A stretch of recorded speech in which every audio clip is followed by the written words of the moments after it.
Sampai diceritakan kisah nyata belum lama, ada orang tua itu kalau sholat di masjid di shaf pertama, setiap sholat ya di shaf pertama.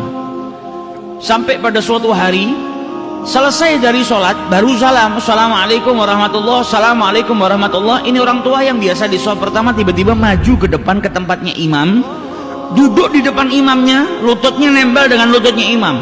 Sedangkan imam ini isi berzikir setelah sholat, belum selesai. Ini orang tua tanya kayak orang gesusu, jadi tergesa-gesa. Ini orang tanya, ya imam, wahai imam, ajarkan aku sesuatu yang bermanfaat, yang bisa nanti masukkan aku ke dalam surganya Allah Subhanahu wa ta'ala. Ajarkan aku apapun itu, sesuatu yang bermanfaat.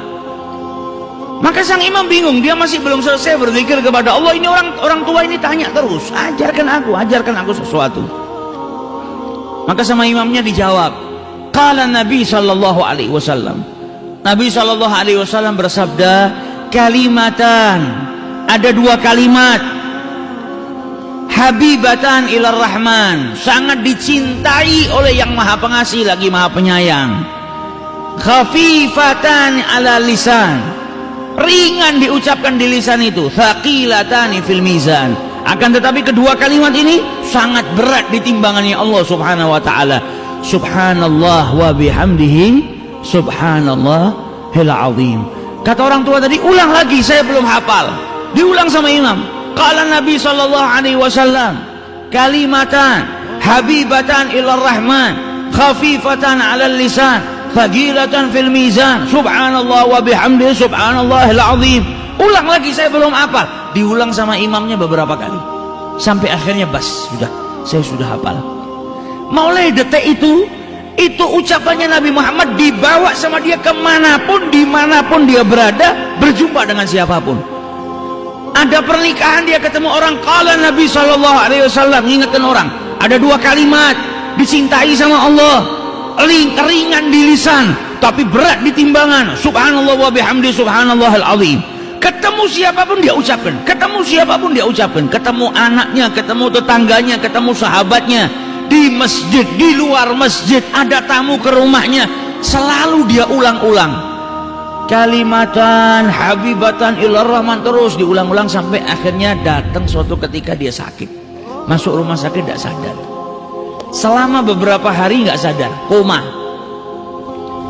Sampai ketika keluarganya semua berkumpul, di saat dia dalam keadaan kritis, tiba-tiba yang sudah beberapa hari nggak buka matanya, tiba-tiba lelaki tua tadi membuka matanya. Maka keluarganya bahagia, nunggu ayahnya sudah koma dalam keadaan tidak sadar beberapa hari, tiba-tiba buka matanya. Dokternya pun gembira. Ketika dokternya hendak memeriksa si pasien tua tadi, dipegang sama yang tua tadi.